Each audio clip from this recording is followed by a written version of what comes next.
Under the blood-red moon, the crowd gathered to watch her hang. An Omega accused of witchcraft, guilty of nothing but surviving. But when the noose tightened, the Alpha King himself stopped the execution and claimed her as his own. What he didn't know was that the woman he saved was the one destined to destroy him. Don't forget to like, subscribe, and turn on notifications, because this story is just getting started. The night reeked of smoke, fear, and blood. Beneath the crimson moon, the crowd gathered like vultures circling a dying soul. Chains clanged, boots dragged through the dirt, and between two guards walked the condemned, an Omega girl whose name had already been erased from the kingdom's records. They called her cursed, the witch-born, the omen of ruin. But she was no witch, only a survivor of too many nights that should have killed her. Her wrists were raw from the iron cuffs, her bare feet torn by the gravel, yet she never looked down. She held her head high, even as the gallows loomed before her like a crown of bones. Around her, the whispers were sharp enough to cut skin. Monster. Her mother called storms. She burned the Alpha's sun. Lies layered over lies, because it's easier to condemn a woman than to question the throne that ordered her death. And on that throne sat him, the Alpha King, Draven, feared by kingdoms, whispered about by wolves who dared not speak his name in daylight. His presence alone silenced the air, a figure carved in gold and shadow, shoulders broad, eyes glacial, voice never raised, but always obeyed. They said he'd executed 50 traitors with his bare hands before sunrise. They said he didn't bleed. They said the gods themselves bowed to his rage. Yet when she was dragged into the torchlight, something flickered across his face. A fracture. A hesitation no one had ever seen before. The hangman tied the noose around her neck. The rope scraped her skin, and still she didn't cry. She met the king's gaze with quiet defiance, her lips cracked but steady. For a moment it wasn't a prisoner and her ruler staring at each other. It was two haunted souls recognizing something familiar. Then came her scent. Not perfume, not blood, but something older, something forbidden. The king's pupils dilated, his jaw clenched. A low growl echoed in his throat before he could stop it. The crowd didn't understand what they'd just witnessed, but every wolf in that courtyard felt it. The shift in the air. The heartbeat of the bond he'd sworn never to have. The hangman looked to the king for the signal. Draven stood. Every soldier dropped to one knee. The Omega closed her eyes, whispering a prayer to gods who'd never answered. Then came the voice that would change her fate forever. Deep, commanding, unshakable. Release her. The hangman froze. The crowd gasped. Draven's gaze darkened. She belongs to me. Silence. And then, chaos. The guards hesitated, unsure whether they'd misheard their king. The council members whispered frantically among themselves, but no one dared defy him. Within moments, the rope was cut. The condemned girl collapsed into the dirt, choking on her first breath of mercy. The king descended the steps of the dais, his golden cloak trailing behind him like spilled sunlight. He stopped before her, the scent of power heavy in the air.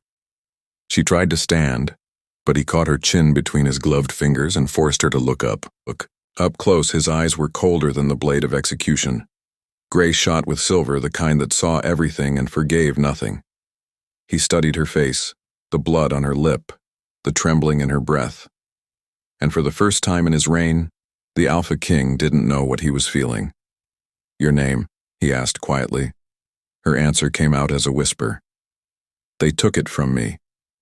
A flicker. Something like pain crossed his expression, gone before anyone could notice. He turned to his men.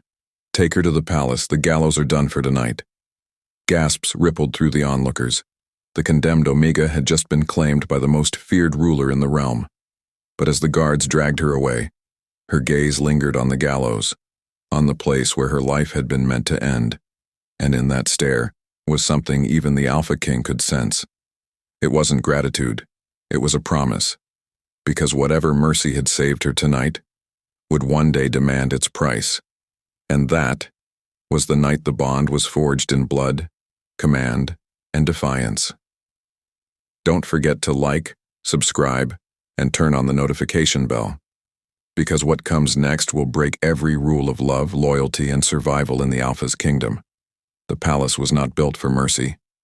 Its marble halls gleamed like frozen light, every corridor echoing with whispers that died the moment she passed. Guards avoided her gaze. Servants bowed too quickly. To them, she was not a woman anymore. She was a mark of scandal carved into the king's will, a curse wrapped in human skin. They gave her a new name, the Claimed. No title, no house, no past. Her old name, whatever it once was erased from every record by the king's order. Her clothes were burned, her chains replaced with gold bands that gleamed under candlelight. But gold was still a shackle, and freedom wrapped in silk was still a cage. The king had not spoken to her since the gallows.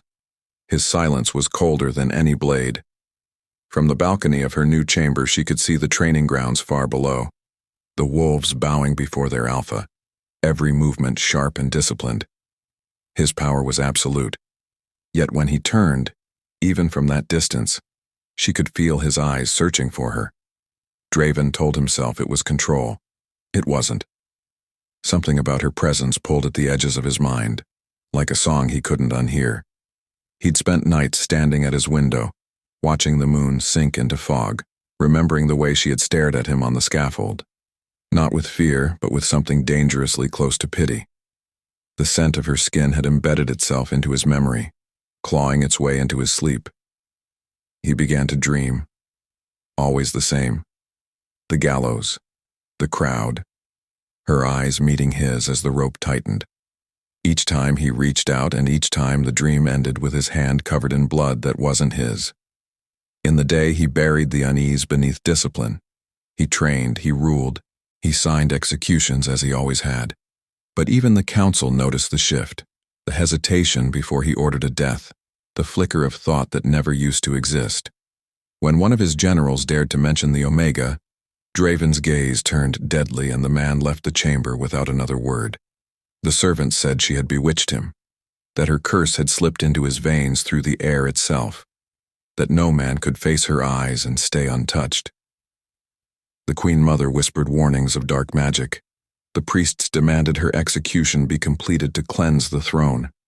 But Draven refused. He visited her chamber one night unannounced. The torches burned low, throwing golden light across her skin. She didn't kneel when he entered, didn't even look up. She sat by the window, her hair unbound, her wrists glinting with the golden cuffs that declared she belonged to him. "You defy me even now," he said quietly. Her voice was soft, but it carried something sharper than steel. "You took my name. You burned my life. What is left to obey?" For the first time, his composure cracked. His voice rose, roughened by something he didn't understand. "You should be grateful I spared you." She turned then, her eyes calm, almost sad. "You didn't spare me, my king. You just changed the way I die." Her words hit harder than any blade. He stepped closer, but she didn't flinch. For a heartbeat, he wanted to shake her, to silence that quiet defiance. But another part of him wanted to kneel before it. He left without another word, yet the echo of her voice followed him down the hall like a curse whispered against his soul. That night, when he closed his eyes, he dreamed again. But this time the rope wasn't around her neck, it was around his. And she stood before him, watching, her expression unreadable. When he woke, his heart was pounding. The moonlight spilled across his sheets, the scent of her still lingering in the air, though she was nowhere near. His throat ached, as if the dream had left its mark. The curse was already working. But it was not hers. It was his. And for the first time in his reign, the Alpha King understood what it meant to fear something he could not command. The days grew heavier after that night. The king stopped visiting her chamber, but his shadow lingered in every corridor. The guards bowed deeper when she passed, not out of respect, but fear, because the king's silence was far more dangerous than his rage. The palace had learned long ago that when Draven disappeared, something inside those gilded walls always broke. The court whispered of his absences, inventing lies to fill the silence. They said the king traveled to the northern borders, that he hunted rogue wolves in the Black Forest, that he met with old gods to renew his strength. None of it was true. When the moon rose full, he locked himself behind iron doors, and only the screams that followed betrayed the truth. The Alpha King was not unbreakable. He was cursed. It began years ago. An ancient wound buried beneath his power. A scar that never healed, splitting open every full moon as if the moon itself sought revenge. His veins burned with silver fire, his body twisting between man and beast until neither could exist without pain. The court covered it up with loyalty and fear, and the healers who tried to cure him never lived long enough to tell the tale. But that night the screams came earlier, louder. The servants fled from the royal wing. The guards stood frozen outside his chamber, torn between duty and terror. Inside, Draven was on his knees, his claws digging into the marble floor, his breath shallow and ragged. Blood slicked his hands, the scent sharp and wild. The curse had come for him again, but this time, something was different. It was stronger. From the far end of the corridor she heard it. The sound wasn't just pain, it was despair. Without knowing why, she ran. The guards tried to stop her, but she slipped past them before they could raise their weapons. The doors were locked, so she did the unthinkable. She whispered a word her mother had once taught her, a word that made iron tremble. The lock gave way, and she stepped into the king's private chambers. What she saw froze her breath. The mighty Alpha King, the man the realm called a god, was collapsing in front of her, his body half shifted, his skin tearing under invisible claws. His eyes, normally silver and cold, were glowing with feral light. He was choking on his own strength, trapped between what he was and what he refused to become. She should have run. Every instinct told her to, but she didn't. She went to him, ignoring the blood that slicked the floor. His hands were shaking, claws retracting and growing again in violent waves. She grabbed his face between her palms. His skin was burning. "Stop fighting it," she whispered. "You'll tear yourself apart." His voice came out a snarl. "Leave. You don't understand." "I do," she said softly. "You think control will save you. It won't." For a heartbeat, his body went still, his breath shallow against her palm. And then, slowly, painfully, the trembling began to fade. The glow in his eyes dimmed, the sharpness of his fangs dulled. When the last wave of pain broke, he collapsed completely, his weight heavy against her. He didn't speak again until morning.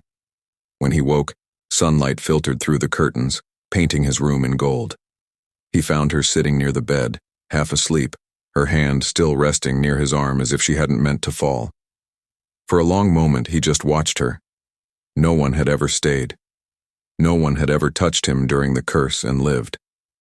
He rose quietly, the softness in his chest quickly replaced by anger. He pulled the sheets tighter around his arms, hiding the scars that still oozed faint traces of silver. "Who gave you permission to enter my chamber?" he demanded. She looked up, her voice calm. "No one. You were dying." "I do not die," he snapped. "What you saw was not for your eyes. You bleed," she said. "You suffer. That makes you no different from those you rule." He turned away, his jaw tight. "Compassion is a weakness. You should learn that before it kills you." She stood then, moving closer, her bare feet silent on the cold floor. "Then tell me, my king, why are you still alive?" He didn't answer, because deep down, he already knew. It wasn't strength that had saved him. It was her. And that truth terrified him more than the curse ever had. That night, when he finally looked at the moon again, his reflection stared back at him with eyes that were no longer entirely his own. For the first time since the curse began, He wasn't sure who the monster truly was, the beast that tore at his flesh, or the woman who had touched his soul. Morning in the palace began with silence and ended in spectacle. Rumors had already taken flight, about the king's strange illness, about the girl who had walked through locked doors and lived, about what she might have done to him. By nightfall, the entire court expected blood, but what they got instead was an invitation, a royal banquet. Every noble in the kingdom gathered under the vaulted ceilings of the grand hall. Gold banners shimmered, the scent of wine and roasted meat filling the air. Yet beneath the glamour, the tension was sharp enough to cut. The council sat in watchful silence. The priests whispered prayers under their breath, and at the far end of the table, the Alpha King took his seat, cold, composed, and unreadable. When the herald announced her name, the hall fell into a hush. She entered not as a prisoner, not even as a servant, but as something else entirely. Draped in silver silk, her wrists still bound with the gold cuffs he refused to remove, she walked with quiet defiance through the center of the hall. The nobles stared, uncertain whether to bow or sneer. The Queen Mother's lips tightened in fury. Draven rose, his voice carrying effortlessly through the silence. "From this night forward," he said, "she will live within these walls under my protection. You will treat her as my ward." The words were careful, deliberate, chosen to silence the council without admitting the truth. A ward, not a companion. A guest, not a lover. But even as he said it, his gaze lingered too long, his tone softened too much. The lie was already cracked. She stood beside him, chin high, every inch of her posture daring the room to look away first. Then, from the far end of the table, a laugh broke the tension. It came from Lady Saris, a noble she-wolf known for her venom and vanity. She raised her cup and smirked. "A ward?" she said, her voice dripping poison. "Tell us, my king, how does a Gallows girl earn a seat beside your throne?" The words hit the room like a whip. The musicians stopped. The air thinned. Every eye turned toward the king. He didn't move. Not at first. Then the cup shattered in his hand. The next heartbeat was chaos. Draven crossed the hall in a blur of motion, faster than any eye could follow. The sound of bones breaking filled the air before Lady Saris could even scream. His claws tore through her throat in one clean strike, blood painting the marble floor like spilled wine. Gasps erupted, chairs scraped back. The Queen Mother rose to speak, but one look from her son silenced her. The king stood over the fallen noble, his chest heaving, eyes silver with rage. Blood dripped from his hand as he turned to the room. "Speak her name again," he said, voice low and cold, "and I will end you where you stand." No one answered. No one breathed. Then he turned to her. Her face was pale, her expression unreadable. She should have been terrified. Instead, she stepped forward slowly, placing her hand on his wrist. The entire court watched, waiting for him to push her away. But he didn't. He let her touch him. Her fingers brushed the blood that stained his skin, and for a fleeting second his shoulders lowered, the storm behind his eyes dimming just enough for her to see the man buried beneath the monster. The silence that followed was worse than any outburst, because in that moment every person in the room understood the truth. This wasn't protection. It wasn't duty. It wasn't even pity. It was obsession. The councilmen looked away.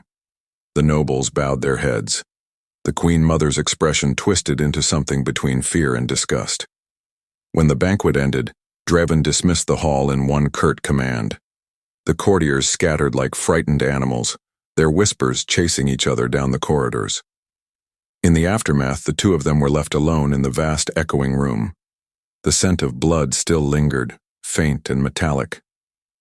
She stood near the throne, staring at the dark stains on the marble. "You didn't have to kill her," she said quietly. He turned his gaze to her, something raw flickering behind his restraint. "She insulted you." "She insulted the truth," she replied. "You made it real." His jaw tightened.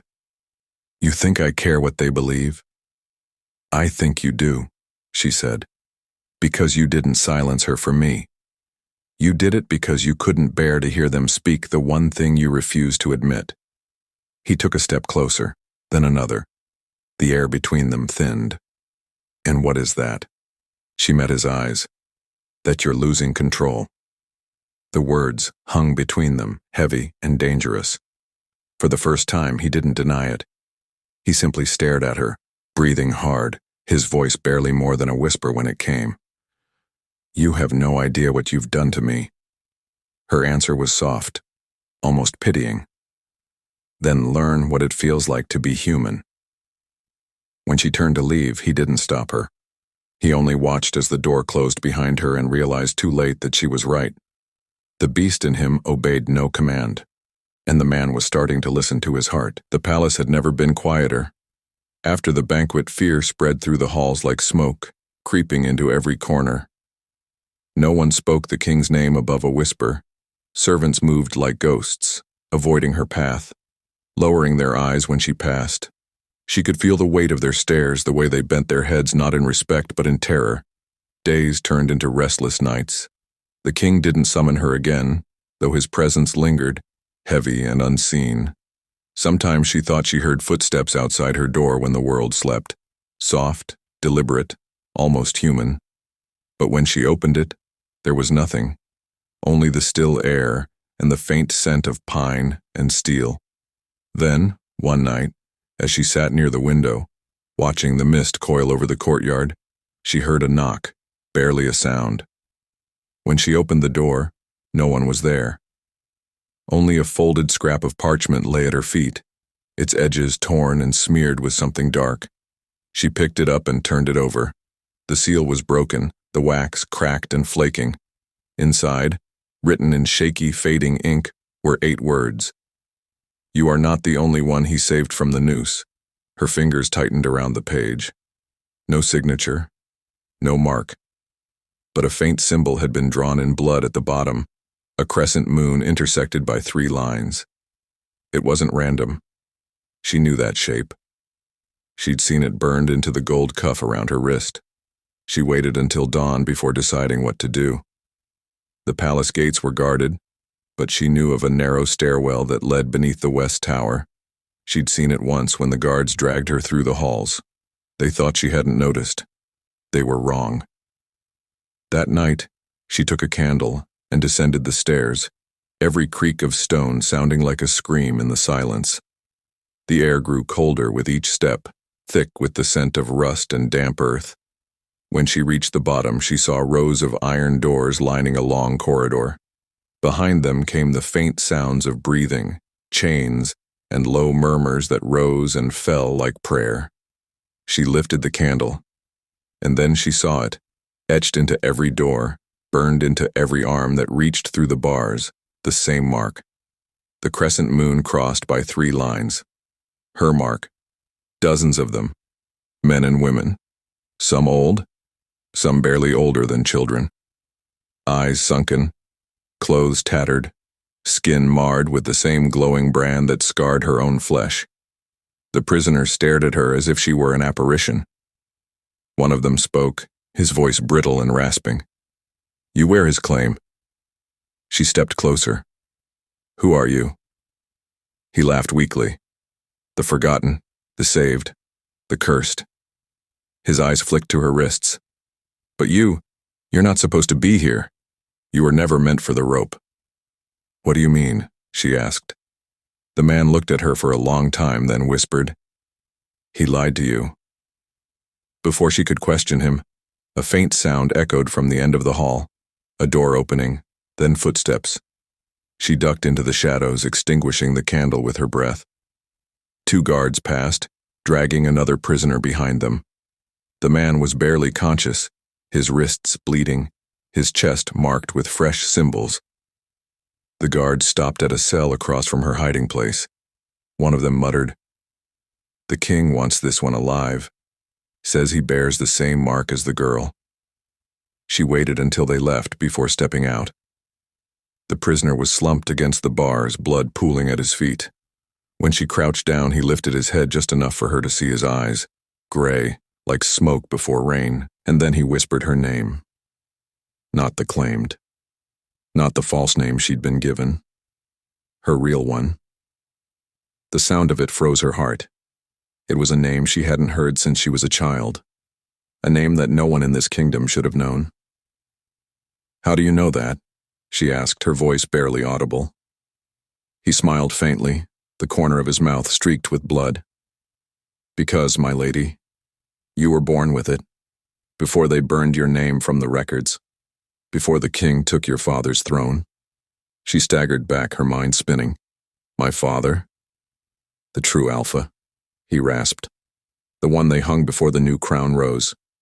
You were a child when he died, the last of his bloodline. Hidden, erased." Her hands trembled. "You're lying." His eyes softened. "Then tell me, girl. Why do you think the king recognized you at the gallows?" Before she could answer, the sound of a bell rang from above, the signal of a night patrol. She turned toward the stairwell, but when she looked back, the man had collapsed, his breathing shallow, the mark on his chest still glowing faintly in the dark. She fled up the steps, her pulse pounding in her ears, her mind a storm of truth and denial. The candle had gone out, but she could still feel the cold mark on her wrist burning hotter than before. In her chamber, she unrolled the blood-stained letter again, tracing the symbol at the bottom with her finger. Crescent. 3 lines. The mark of the condemned.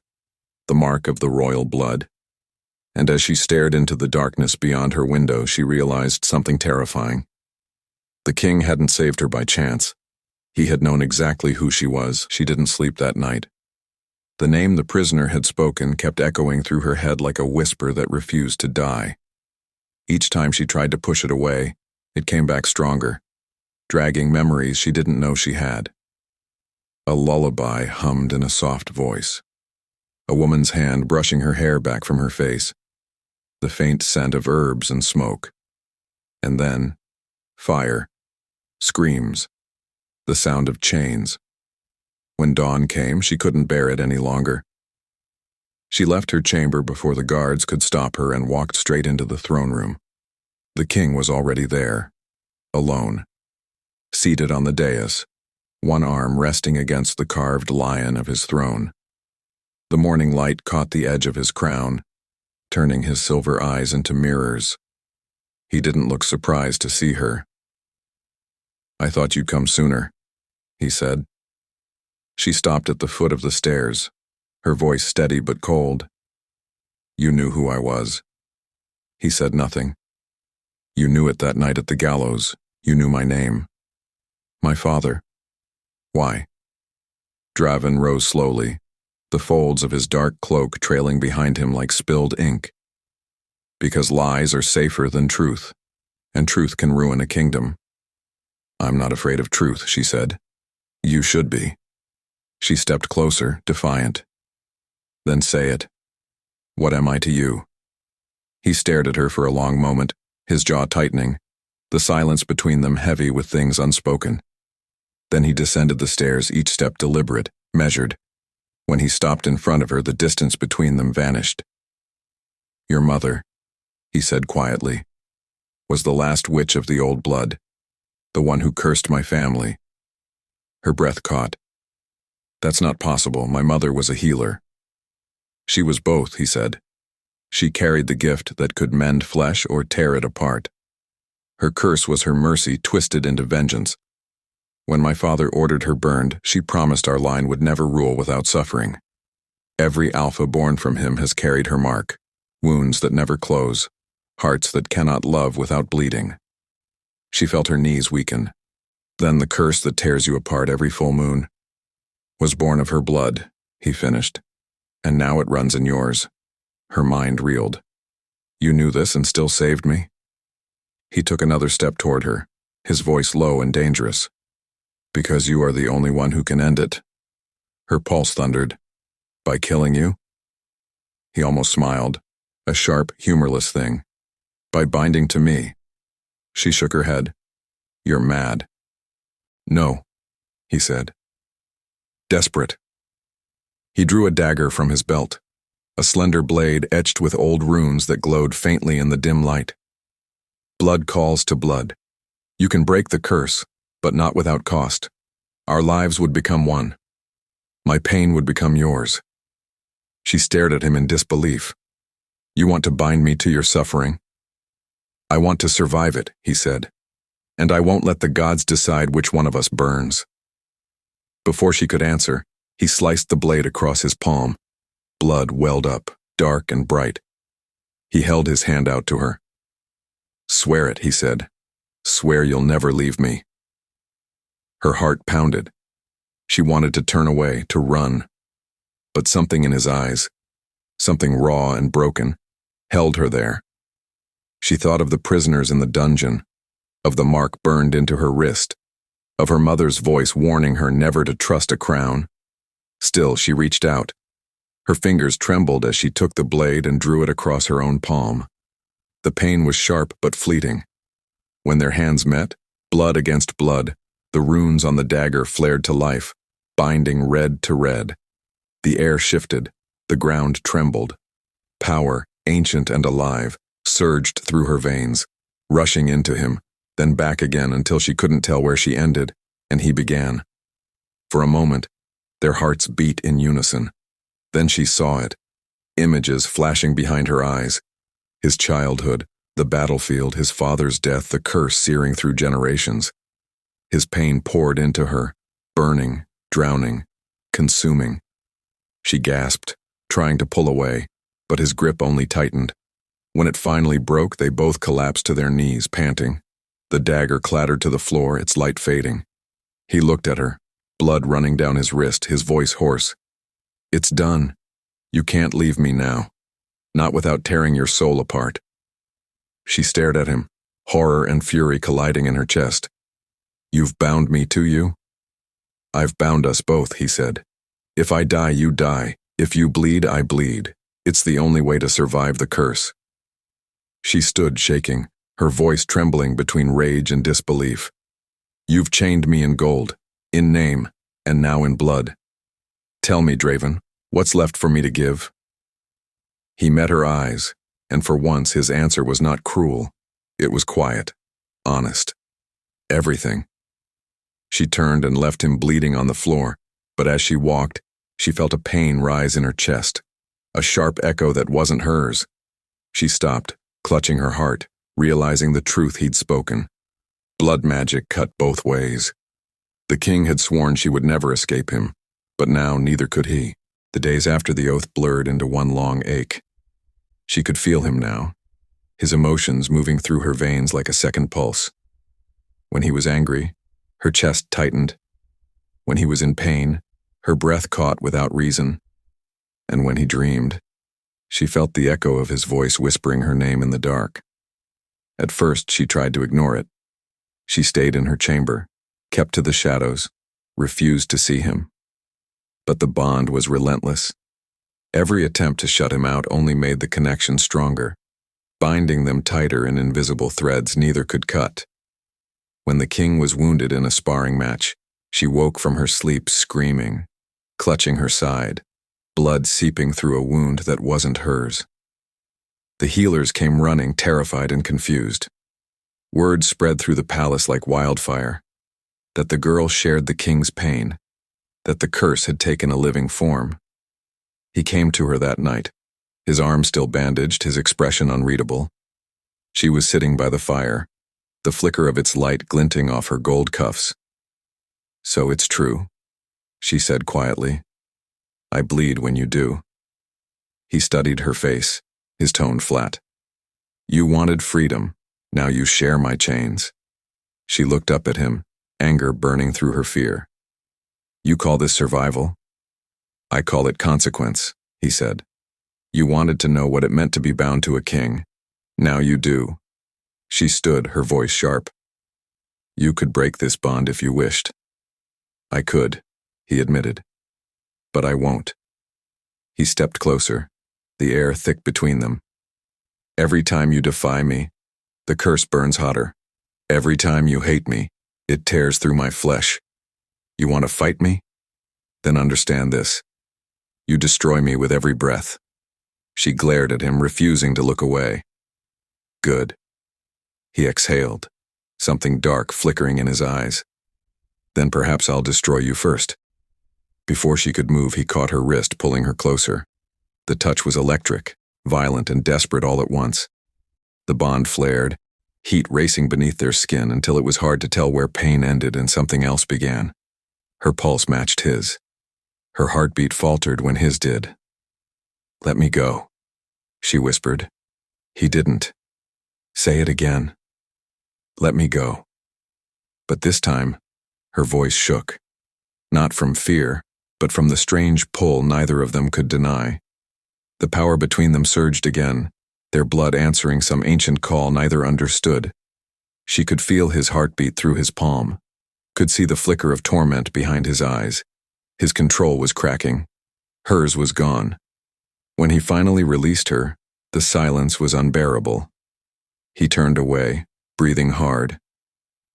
"You don't understand what this bond does," he said. "It's not desire, it's hunger. The curse feeds on it." "Then starve it," she said, "or it will consume us both." He looked at her over his shoulder, and there was something almost human in his voice.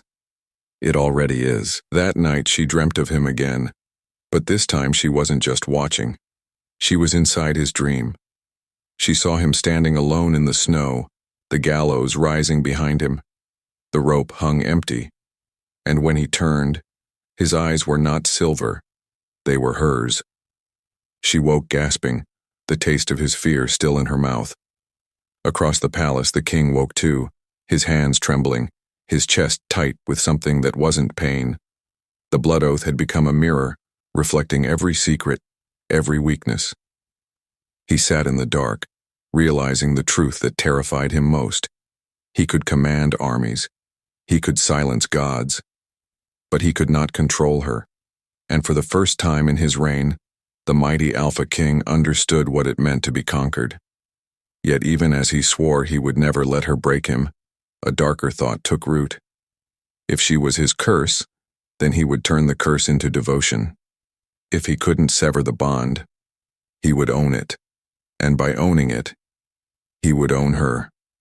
What began as defiance had turned into something far more dangerous, something the gods themselves once forbade. A union not of love nor hate, but of survival and desire twisted into one. The rain came that night without warning, sharp, relentless, drumming against the palace walls like 1,000 whispered warnings. The corridors were empty, the torches dimmed to a ghostly glow. She couldn't sleep. The bond had been restless all evening.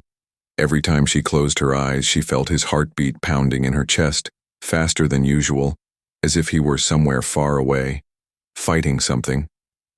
Then she heard it, the faint scrape of metal. A shadow slipped past her window. Before she could move, the candle beside her flickered and went out. The darkness thickened, and for the first time since the gallows, she felt truly afraid. A voice came from the corner, low, strained, and familiar in a way that sent chills through her bones. "Don't scream." She spun around. A man stood in the dim light, tall, cloaked, a silver mask hiding his face. His clothes were torn and soaked with rain, his movements unsteady but deliberate. "Who are you?" she demanded. "How did you get in here?" He stepped forward, lifting his hand slowly, as though afraid she'd run. "You wouldn't believe me if I told you. Try me." He hesitated. Then in a voice that broke like glass, he said, "Sister." The word hit her harder than any blow. "What did you call me?" He removed his mask. Beneath it was a face she didn't recognize, yet somehow she did. The same eyes, the same faint mark just beneath the jawline, the same unspoken grief she'd seen in her own reflection. "No," she whispered. "That's not possible." He took another step closer. "You were just a child when they took you. They changed your name, hid you in the borderlands, told the world you were dead. I searched for you for years." Her voice trembled. "You're lying." He shook his head. Do you remember the song our mother used to sing? Before she could answer, he began to hum it, low and broken. The melody struck her like a blade. She knew that song. She'd dreamed it. The floor seemed to tilt beneath her. How do you know that? He reached into his cloak and pulled out a torn pendant. The same crescent and three-line symbol burned into her wrist. Because this was yours. She stared at it, her throat tightening. He continued, his voice darkening. The king lied to you. He didn't save you from the noose. He put you there. Her head snapped up. What are you saying? The man who raised that gallows, he said, was the same man who murdered our father. The true Alpha, the rightful ruler of this kingdom. Draven took the throne by blood, not birthright. He called it conquest. But I call it treason. Her pulse quickened. The words tore through her, clashing with everything she thought she knew. You have no proof. He looked at her with raw, desperate conviction. I watched it happen. I was there when our father's heart stopped beating. Draven plunged the blade himself. He burned our house. He hunted us like prey. She stumbled back, shaking her head. You're lying. I wish I was. For a moment, silence filled the room. Thick, heavy, suffocating. Then she felt it. Pain. Sudden, sharp. Her hand flew to her chest. The bond burned. The door burst open. Draven stood there, drenched from the rain, his claws half shifted, his eyes glowing silver. Blood dripped from his hand onto the marble floor. His voice was a growl. Step away from her. The masked man turned, drawing a blade, his stance steady despite the wound on his side. You should have stayed dead, tyrant. Draven's jaw tightened. You dare enter my walls, touch what's mine. She's not yours, the intruder spat. She's the last of the true line. Draven's gaze flicked to her, and for the briefest moment, something like pain crossed his face. Don't listen to him. Her voice broke. Is it true? Draven didn't answer immediately. He took a step toward her, slow and measured. He's manipulating you. The other man laughed bitterly. Tell her what you did, Draven. Tell her whose blood built your throne. Enough. Draven's roar shook the chamber. The torches flared. The windows rattled under the weight of his fury. Answer me, she cried. Draven turned his eyes on her. Silver, shining with something deeper than anger. I did what I had to do. Your father was weak. His mercy killed more wolves than my sword ever could. Her breath caught. So it's true. It was war, he said, his voice rough. There was no choice. Her brother's eyes widened with rage. You murdered him in his sleep. You slaughtered your own kin for a crown that was never yours. Draven's claws lengthened, the beast inside him rising. And what would you have done, boy? Bowed to a dying alpha while our enemies burned the kingdom to ash? The two men faced each other, both trembling, not from fear but from years of hatred. The air between them crackled with the bond's pain, pulling at her chest until she could barely breathe. Then the intruder moved. Too fast. The blade flashed toward Draven's heart. She screamed, whether from fear or instinct she didn't know, and stepped between them. The knife missed its mark, slicing across her arm instead. The moment her blood hit the floor, both men froze. Draven caught her before she fell, his hands stained with her blood. The mark on her wrist glowed bright as flame. The intruder stumbled back, eyes wide with horror. What have you done? He whispered. Draven's gaze lifted, deadly calm. She's mine now. The masked man's face twisted with grief. Then she's already lost. He vanished into the shadows before Draven could strike. The room went silent except for the storm raging outside. Draven pressed a cloth to her wound, his jaw clenched. She could feel the bond flaring between them, pain and confusion, fury and something almost tender. She wanted to speak, to ask, to scream, but the words wouldn't come. All she could see were two truths colliding. the man who had saved her from the noose, and the monster who might have built it. And for the first time, she realized she didn't know which one he really was. The dawn came red. Smoke hung over the city like a prophecy, curling through the air, choking out the light. The palace bells rang in alarm, their echoes rising through the fog of war. By the time she opened her eyes, the floor beneath her feet was trembling. The sound of distant thunder not from the sky but from walls collapsing, soldiers shouting, blades meeting flesh. The rebellion had begun. Her brother's mark had spread through the kingdom faster than the king's council could silence it. Wolves loyal to the old blood had gathered in secret, hidden among servants and guards, waiting for his signal. And now, the signal had come, in fire. From her window she saw it. Towers burning, banners falling, arrows streaking across the courtyard like shooting stars. The palace that once seemed indestructible now looked alive and dying all at once. The door to her chamber burst open. A soldier stumbled inside, his armor slick with blood. "My lady," he gasped, "you must stay here. The king—" But before he could finish, a blade tore through his chest. He fell at her feet, and behind him stood another figure, cloaked, eyes wild with desperation. "Run," the man said. "They've breached the west gates. Your brother commands the rebels himself." Her brother. The words struck like a knife. She pushed past the body and fled into the corridor. The air was thick with smoke and screams. She could smell burnt iron, blood, ash. As she turned the corner, she saw the impossible. Draven, surrounded by flames, fighting 3 wolves at once. His claws were out, his movements brutal, precise. Every strike was a death sentence. Every breath was a war cry. And yet, even bleeding, even cornered, he fought like a man who refused to die.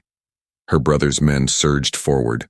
One of them raised a crossbow, the arrow aimed straight for the king's heart. Without thinking, she ran, her voice lost to the roar of the flames, and threw herself between them. The arrow struck her shoulder.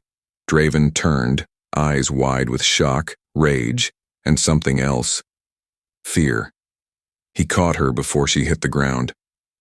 "Why?" he hissed, his voice raw. "You should have let it happen." She grimaced, blood soaking through her gown. "If you die, I die too. Remember?" For a moment they just stared at each other, the firelight painting his face in gold and crimson. Around them the battle raged on, soldiers clashing, the walls trembling. But in that instant, it was only the 2 of them, the cursed king and the witch's daughter bound by blood and hatred. He carried her through the chaos, past fallen guards, through corridors lined with flame. Every step burned, every breath came harder. But he didn't stop until he reached the throne room. It was no sanctuary. The great doors had been torn from their hinges. Smoke poured through the shattered windows, carrying the cries of the dying. The once golden banners now burned black. And at the center of it all stood her brother, blade in hand, face streaked with soot and fury. "So it's true," he said coldly. "You'd bleed for him." Draven set her down gently, then straightened, his claws dripping blood. "You came for a crown you'll never wear." Her brother laughed, but it was a bitter sound. "I didn't come for the crown. I came for her." He looked at her, his voice breaking. "Sister, can't you see what he's turned you into? You're not his equal, you're his weapon. He'll use you until there's nothing left." She wanted to deny it. She wanted to scream that it wasn't true. But then she looked at Draven, the firelight reflecting off the gold cuff still around her wrists, the blood oath pulsing faintly beneath her skin. The truth hit like a blow. She wasn't his prisoner anymore. She was his blade. Her brother charged. The throne room erupted again. Steel met claw, curse met fury. She crawled to the side, trying to stand, but the bond dragged her back into his pain. Every time Draven struck, her pulse throbbed. Every time he bled, her vision blurred. When the fighting stopped, she could barely breathe. Her brother lay wounded, his men slaughtered. The king's soldiers swarmed in, their faces grim and cold. Draven gave the order with a voice that didn't tremble. "No survivors." She screamed, Stop! But no one listened. The slaughter began. Men she'd grown up beside, wolves who had once protected her father, now fell to the king's blades. Their blood stained the marble where her brother's body already lay motionless. The smell of it filled her lungs, her throat, her heart. By the time silence returned, she was shaking uncontrollably. The fire still burned, but it was nothing compared to the burning inside her. She turned on Draven, her voice hoarse. You call this rule? You call this power? You've destroyed everything that could have saved you. He looked at her, his face unreadable. They would have killed me. They came for justice. They came for vengeance. His tone hardened. And so did I. Tears slipped down her cheeks, cutting through the soot. You're no king. You're a grave wearing a crown. Draven's expression didn't change, but his eyes flickered just for a moment with something like pain. And you, he said softly, are the flame that feeds it. She turned from him, her hands trembling, the weight of the bond crushing her chest. The blood oath pulsed, angry and alive, linking them still. No matter what he'd done, no matter what she'd lost, they were bound. His monster and his cure, his weapon and his weakness. And for the first time, she saw the truth clearly. She wasn't fighting to survive anymore. She was fighting to break the chain that had made her his. The palace burned around her, its walls cracking and groaning under the weight of betrayal. And as the throne itself began to crumble, she made a silent vow to the flames. If blood had built his empire, then blood would end it. By dawn, the palace was little more than a skeleton. The marble pillars had cracked, the banners were burned to threads, and the air was thick with smoke and mourning. Her brother's rebellion had been crushed, but victory felt hollow. Every step she took through the ruins echoed like guilt. Draven's men gathered the dead in silence. No songs, no prayers, only the sound of boots in ash. She moved through them like a ghost, her blood oath still pulsing faintly beneath her skin. The soldiers bowed as she passed, but their eyes never met hers. To them, she wasn't their savior. She was the curse that had brought the fire. That night, when the smoke finally began to clear, she walked out to the courtyard where the gallows still stood. The rope hung limp, blackened by soot, creaking softly in the wind. This was where it had all begun, where her name had been stripped away, where the king had claimed her, where fate had tied her to a throne built on ruin. And yet something in the ashes drew her closer. She knelt at the base of the gallows, her fingers brushing through the burnt wood and charred earth. Beneath the debris, something caught the moonlight, a small iron box, old and half-melted. She pulled it free, her heart pounding as she brushed away the soot. The box was carved with the same crescent and three-line mark burned into her wrist. Inside lay a book. Its leather was scorched and cracked, but the gold lettering on the cover was still visible. Grimoire of the Blood Moon. Her mother's name was etched beneath it. Her hands trembled as she opened it. The pages smelled of smoke and iron. Symbols danced across the parchment, ancient, familiar, alive. And between those symbols, her mother's handwriting flowed, steady and graceful. She read by the pale light of dawn, her eyes devouring every line. Each word peeled back another layer of the truth she'd been denied. The curse wasn't a punishment on the royal line. It wasn't vengeance for her mother's death. It was something far older. It was love. Her mother's final spell had been a bond twisted into torment, a curse that ensured no Alpha King could ever love a witch-born woman without losing everything he ruled. When love is true, the crown will fall. When desire turns to devotion, the kingdom will burn. The curse wasn't meant to destroy power. It was meant to test it, to reveal whether a king's heart could outweigh his throne.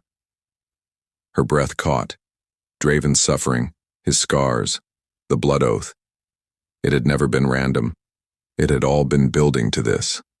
Her mother's last words were scrawled at the bottom of the final page, the ink faint, but unbroken. My daughter will be the choice he cannot make.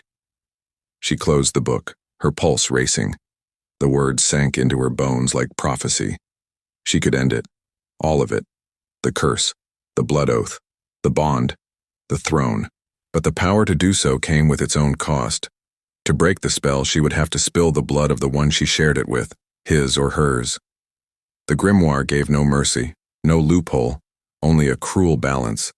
Either she would destroy the king and free them both from the curse, or she would surrender her heart and doom the kingdom forever. Behind her, she heard the faint crunch of boots in the ash. Draven's voice came low, quiet, carrying the weight of exhaustion and something like sorrow. "You shouldn't be here." She turned, clutching the grimoire to her chest. "I found it." His eyes flicked to the book, recognition flashing there, a flicker of fear. "Your mother's spell book." "It tells the truth," she said. "The curse wasn't on your bloodline. It was on love itself." He stepped closer, his expression tightening. "You don't understand what that means." "I understand perfectly," she said. "You're cursed to lose everything the moment you care." His voice hardened. "Care? I don't lie to me," she cut in. "You've bled for me, killed for me, and now you're afraid of what that means." He stared at her, silent, the firelight from the ruins flickering across his face. "The curse was never meant to punish you," she said softly. "It was meant to reveal you." He moved closer, his voice rough. "And what do you see?" She held his gaze, tears stinging her eyes. "A man who would rather be a monster than admit he can love." The words struck him harder than any blade. His jaw tightened, but for once, he didn't argue. He just stood there, bleeding quietly behind his eyes. After a long moment, he said, "If you've read the book, then you know what breaking it will cost." "I do," she whispered. "And still you'll try?" "I have to." He nodded once, almost imperceptibly. "Then remember this. Whatever happens, you chose it." He turned away, disappearing into the shadows of the broken hall. She sank to her knees, clutching the grimoire to her chest, her heart splitting between duty and something she could no longer name. The words of her mother's curse echoed in her mind, weaving themselves into her blood like a song she couldn't silence. Any king who loves a witch-born woman will lose his crown. For the first time, she understood what her mother had done, and what she had become. The witch's heir, the weapon, the choice. And as the wind carried the last of the ashes across the courtyard, she whispered to the night, "Then let love destroy us both." The summons came before sunrise. Soldiers burst into her chamber, faces pale, armor still streaked with soot. They said nothing as they seized her arms, tore the grimoire from her hands, and shackled her wrists. She didn't fight. The moment she saw the iron chains, she already knew where they were taking her. The courtyard smelled of rain and smoke, of ghosts that refused to rest. The gallows still stood, rebuilt after the fire, its wood dark with the memory of her first death. The crowd was already there. Courtiers, nobles, soldiers, the people who had once cheered for her hanging and then whispered about her curse. The council waited at the base of the platform, their eyes sharp with disgust. The Queen Mother sat among them, wrapped in mourning black, her expression carved from stone. And above them all, at the edge of the dais, stood the Alpha King. Draven looked like a shadow made flesh, his armor cracked, his crown tarnished, his eyes hollow. Yet his presence silenced the crowd with the same power it always had. The moment she was dragged before him, the chains on her wrists began to hum with the faint echo of the bond. She felt his heartbeat. Steady, controlled, dangerous. The High Chancellor stepped forward, voice ringing through the rain. "You stand accused of treason against the crown, Witchborn, for conspiring with the rebel prince, for blood magic, and for the deaths of royal soldiers." Her gaze stayed on Draven. "And what do you accuse me of, my king?" The Chancellor bristled. "You will speak only when—" Draven raised a hand, silencing him. I accuse you, he said slowly, of breaking the bond between us. The crowd murmured, confused, but the words made her chest tighten. There is no law for that, she said quietly. There is now. He descended from the dais, the rain hissing against his armor. You defied me. You brought the curse back to life. You want truth? Then you'll have it. You and I will face the moon trial. A stunned silence fell over the court. Even the Queen Mother rose from her seat. Draven, no. The trial hasn't been invoked in centuries. It will kill you both. He didn't look away from her. Only one of us will die. The gods will decide who deserves to live. The soldiers tightened their grip on her arms, but she didn't flinch. And what if I win? His voice was quiet, almost gentle. Then you'll take my crown, my life, and the curse dies with me. She stared at him, rain dripping from her lashes, her heart breaking in ways she refused to name. This isn't justice. It's desperation. He took a step closer, the bond between them thrumming like a living thing. It's the only way left to end what we began. The Chancellor stammered, Sire, this is madness. Draven turned, his voice a growl. Prepare the circle. Tonight, beneath the full moon. The council tried to protest, but no one defied the Alpha King. Orders spread through the courtyard like wildfire. Guards dragged her away as the storm broke overhead. That night, the gallows yard became the arena. The old wood was ripped away, replaced by a ring of iron and salt carved into the earth. The moon trial, a ritual of blood and judgment, once used to decide the fate of kings. At its center stood a single altar, etched with runes that glowed silver under the full moon's light. They brought her forward, unchained but surrounded. Her gown was torn, her hair soaked from the rain. Across the circle, Draven waited, his claws half shifted, his chest bare, the scars from his curse glistening like molten metal. The mark on her wrist burned in answer. The high priest stepped between them, voice trembling. By the laws of the old gods, the moon trial begins when blood is spilled under the same sky. The bond will decide the truth. The stronger soul will live. Draven's eyes met hers. This ends tonight. She swallowed the pain that rose in her throat. Then let it end. The blade flashed. The first strike came fast. His, not hers. But the wound split them both. His cut mirrored across her skin. The crowd gasped as blood splattered across the runes, the circle flaring with silver fire. They moved together, not as enemies but as reflections. Each wound shared, each breath mirrored. The bond refused to let one destroy the other. Every time he struck, he bled. Every time she faltered, his knees buckled. The gods' cruel balance bound them in perfect agony. At last she fell to her knees, her voice breaking. Stop, Draven. Please. He staggered toward her, chest heaving, blood dripping from his hands. End it, he rasped. You wanted freedom. Take it. She lifted her trembling hands. The grimoire's spell burned in her memory. To break the curse, spill the blood of the one you are bound to.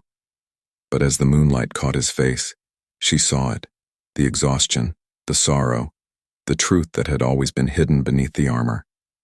He wasn't fighting to kill her. He was fighting to give her a choice. Tears mingled with rain as she whispered, You think this is mercy? He nodded weakly. It's all I have left to give. Her hands shook as she raised the blade, but her heart refused. The bond screamed through her veins, the magic twisting, rebelling.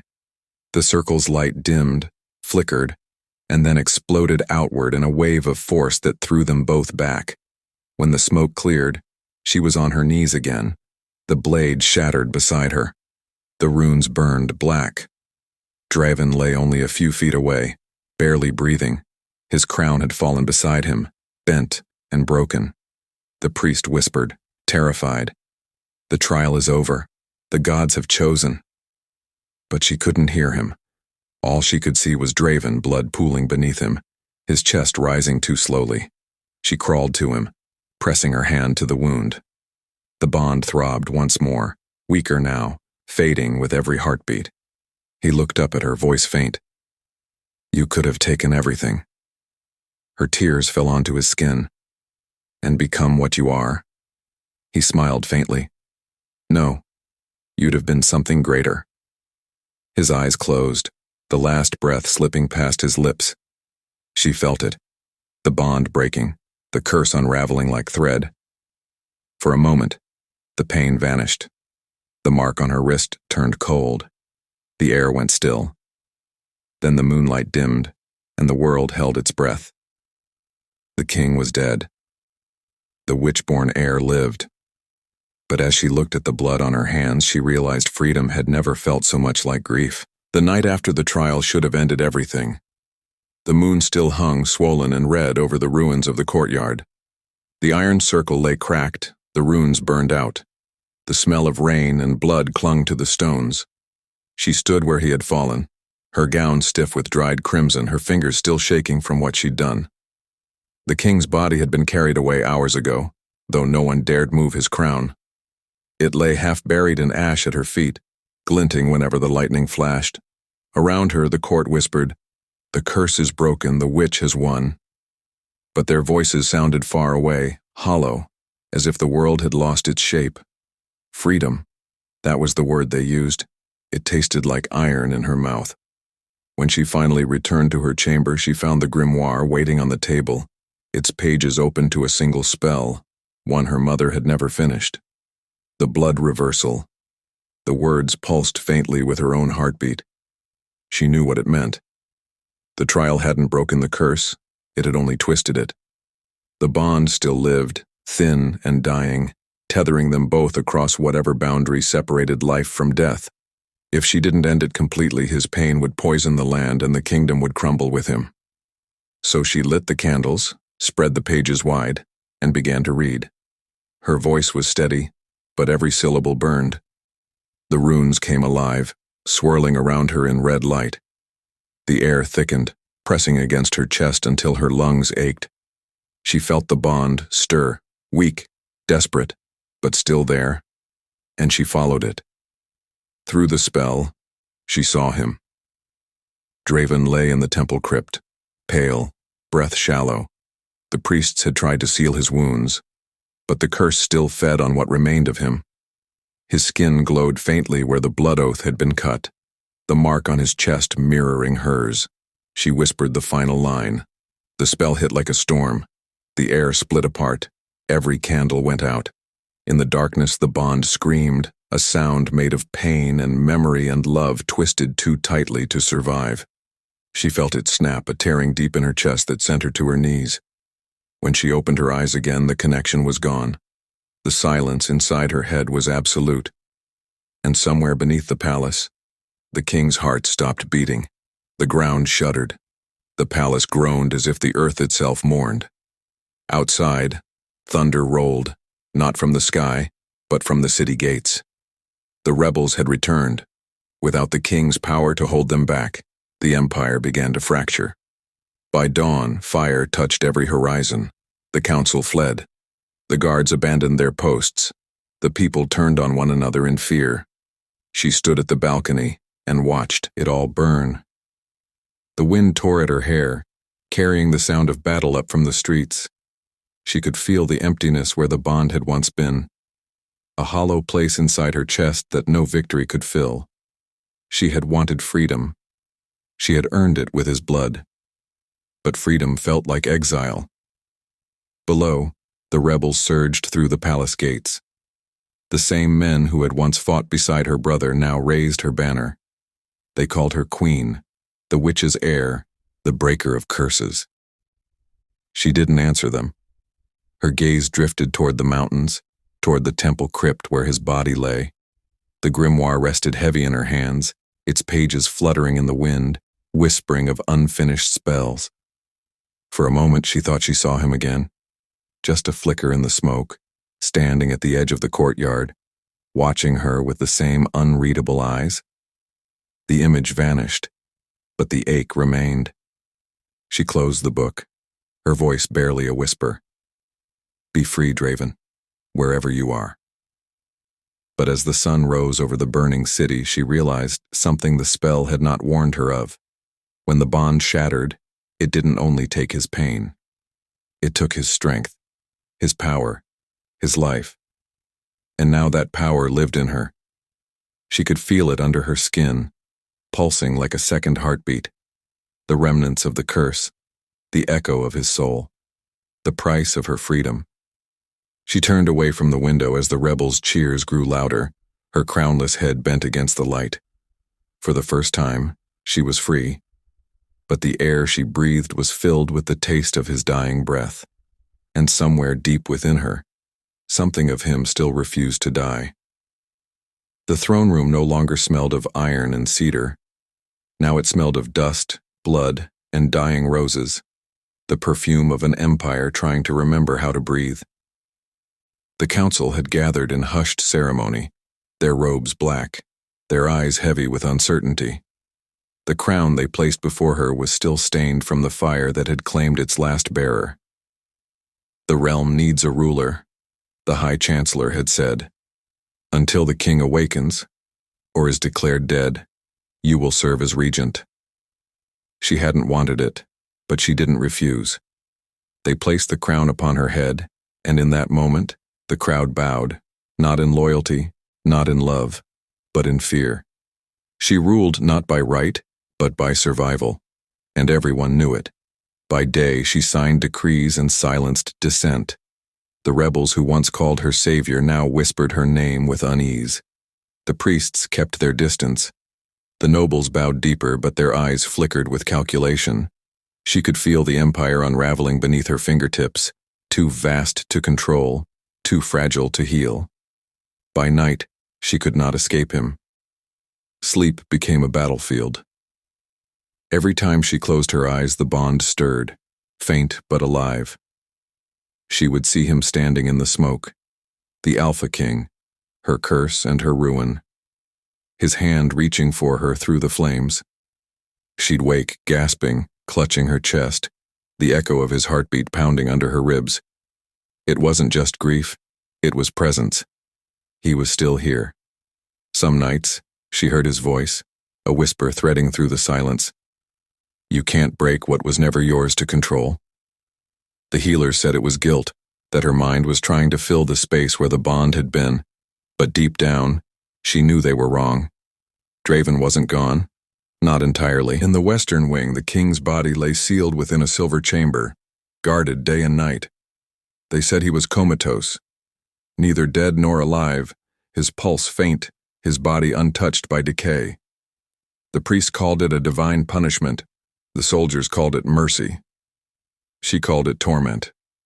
She visited him only once after the coronation. The chamber was cold, the walls etched with runes that pulsed faintly when she entered.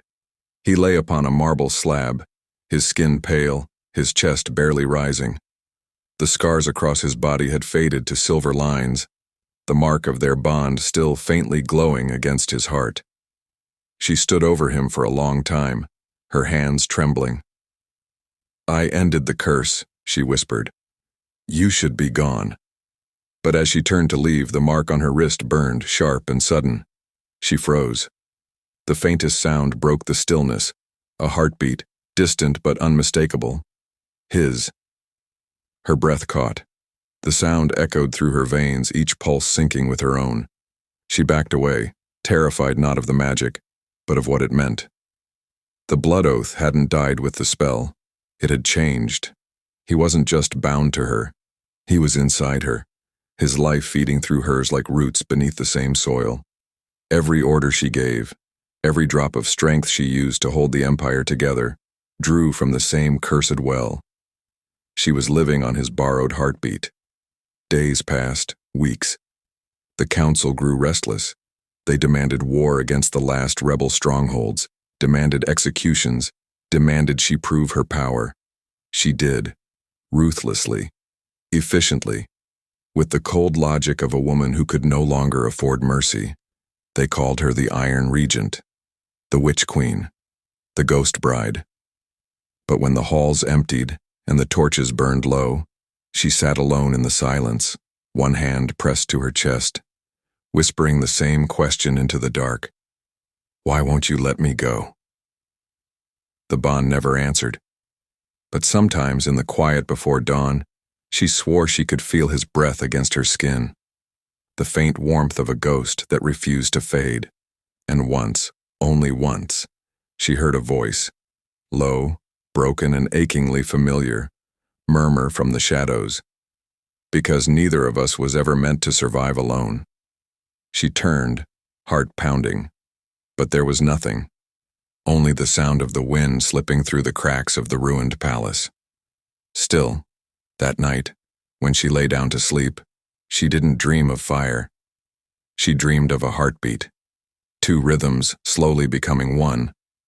And though she didn't know it yet, the pulse that kept her alive was not mercy. It was awakening. The first sign came with the storm. It began as a whisper of thunder beyond the northern ridge, but by nightfall, the sky had split open. Lightning clawed at the horizon, and the rain fell like shards of glass against the palace walls. The guards muttered that it was an omen, that the gods had grown restless again. In the western wing, where the king's chamber had been sealed for months, the air began to hum. The runes carved into the door flared to life, glowing with the same cruel silver that had once burned through his veins. The guards at the entrance felt the ground shift beneath their boots, a vibration, slow and deep, like a heartbeat returning to the earth. By dawn, the locks had melted. When she woke, the bond she had thought was dead pulsed once beneath her skin, slow and heavy. Then again, louder, faster. The mark on her wrist flared so hot she gasped aloud. The sound that followed, faint but unmistakable, came from deep within the palace. A roar, not human. She ran. The corridors twisted with shadows, the torches sputtering in the wind that seemed to come from nowhere. When she reached the western wing, the guards were gone. The door was open. The scent of smoke and blood clung to the air. Inside, the chamber was destroyed. The marble slab was cracked down the center. The chains that had held him lay in pieces, melted to blackened dust. And at the far end of the room where the stormlight flickered through the window, something moved. Draven. But not as he had been. He stood taller, the lines of his body sharper, his skin marked with veins of silver light that pulsed like molten fire beneath the surface. His eyes were not the color of steel anymore. They burned gold, wild and unrestrained. When he turned to her, the air itself seemed to recoil. Draven, she whispered. He tilted his head, as if the name didn't quite fit him anymore. His voice, when it came, was low, rough, almost inhuman. You tried to kill me. Her throat tightened. You were dying. I set you free. He took a step closer, and the shadows followed him, drawn by the gravity of his rage. Free? He repeated. You took my throne. You took my crown. You took my curse. And you call that freedom? She shook her head. I didn't want your power. I wanted peace. He smiled, but it wasn't a human smile. It was the baring of teeth. There's no peace left in me. You broke the bond, but you kept what was mine. Your curse, my heart, he interrupted, voice sharp as a blade. You still wear it. She flinched as the mark on her wrist pulsed again, answering his anger. It was no longer a brand. It glowed faintly, like the echo of his soul. He reached out his hand. The bond responded, twisting between them, invisible but alive. Do you feel it? He asked softly. Every breath you take belongs to me now. Every beat of your heart is borrowed. She stepped back, her fear mixing with defiance.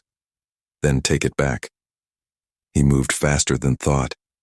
In an instant he was in front of her, his hand closing around her throat, not with violence, but with terrifying ease.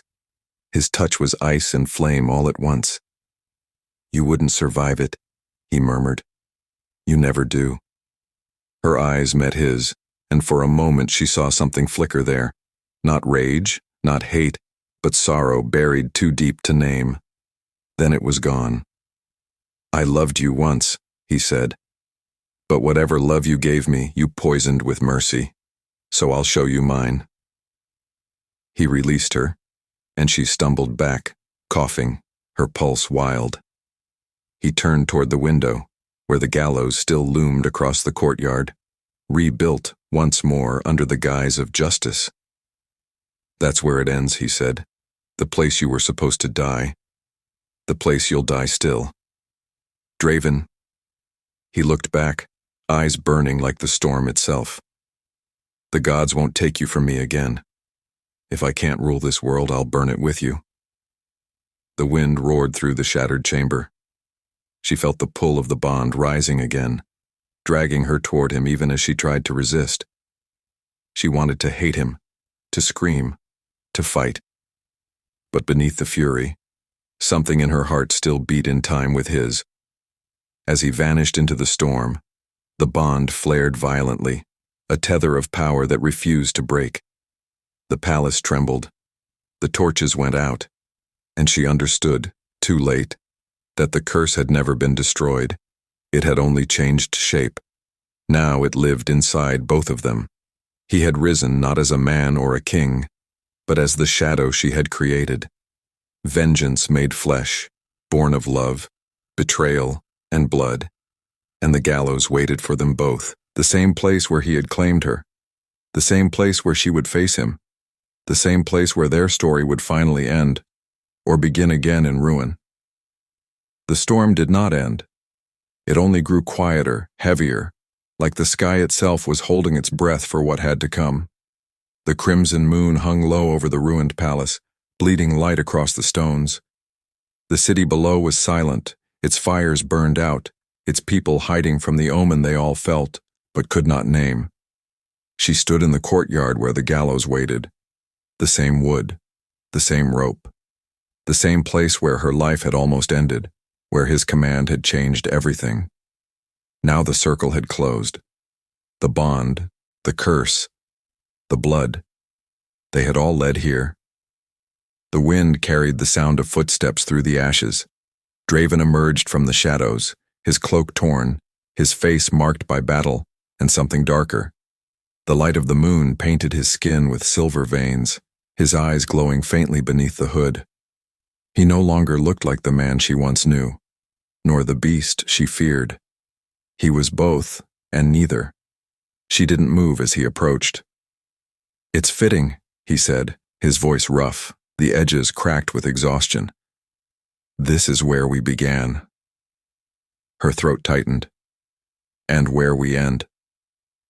He studied her for a long time, as though trying to memorize the shape of her before the gods claimed them both. "You came willingly." "I started this," she said quietly. "I have to finish it." He stepped closer, the wind stirring between them. "You think your death will save me? I think it's the only thing that can." He smiled faintly, sadly. "You never understood. The curse was never mine to bear alone. It bound us because we were both too proud to let go." She met his gaze, eyes shining with tears. "Then let me free you." He shook his head, slow and resolute. "If one of us dies, the curse will end, but it will not choose which. You'll only trade my damnation for yours." "Maybe that's enough," she whispered. He reached out, his hand trembling as it brushed a lock of hair from her face. "You would give your life for mercy. I would give my crown for yours. Tell me which. Does that make us different, or the same?" She didn't answer. She just took his hand. For a heartbeat, the world felt still again. Just two souls standing beneath the same red moon, the storm holding its breath around them. Then she placed the grimoire at his feet and whispered the final spell her mother had written, the one meant to end all things born in blood. The rope swayed above them, caught in the wind. Draven's eyes darkened. "Don't." But she stepped forward anyway, climbing the gallows with the same quiet defiance she'd shown the day he first saw her. Her fingers closed around the rough fibers of the noose. "It began with my death," she said softly. "Let it end with it too." He moved fast, faster than she could see, and caught her at the platform, His grip was desperate, unsteady. "I won't let you." Her voice broke. "You already did." The mark on her wrist glowed bright, spilling light into the night. The bond came alive again, burning, screaming, trying to choose. Draven dropped to his knees, the pain splitting through him, the curse tearing from his body in shards of light. She cupped his face, her hands slick with their shared blood. "It's all right," she whispered. "I forgive you." He looked up at her, eyes wet, golden fading to gray. "Then damn me with you." Before she could speak, he took the noose from her hands and looped it around his own throat. The moonlight caught the crown as it slid from his head, rolling across the platform to rest at her feet. "Draven, no." He smiled, tired, real, almost human. "If this is how we end, then let it be together." She kissed him. It was not gentle, it was everything, their hatred, their love, their ruin. As their lips met, the rope tightened. The bond ignited one final time, light spilling from their joined hands. The earth shook, the gallows cracked. And then, silence. When the storm cleared, the courtyard was empty. The rope hung loose, swaying in the wind. The crown lay split in two beside the gallows, glinting faintly in the moonlight. The soldiers who found the place at dawn said they saw no bodies, only ash where the platform had stood. But some swore they saw something else. Two shadows on the wall behind the gallows, their hands intertwined, their outlines flickering like the remnants of a flame that refused to die. The curse was broken. The throne had fallen. The empire began again in mourning. And beneath the crimson moon, the legends whispered that love, once condemned, had rewritten its fate. Not with mercy, not with victory, but with surrender. Because some bonds were never meant to be broken, only reborn. The last shot, the gallows empty, the wind rising, two faint shadows still lingering, hand in hand, eternal.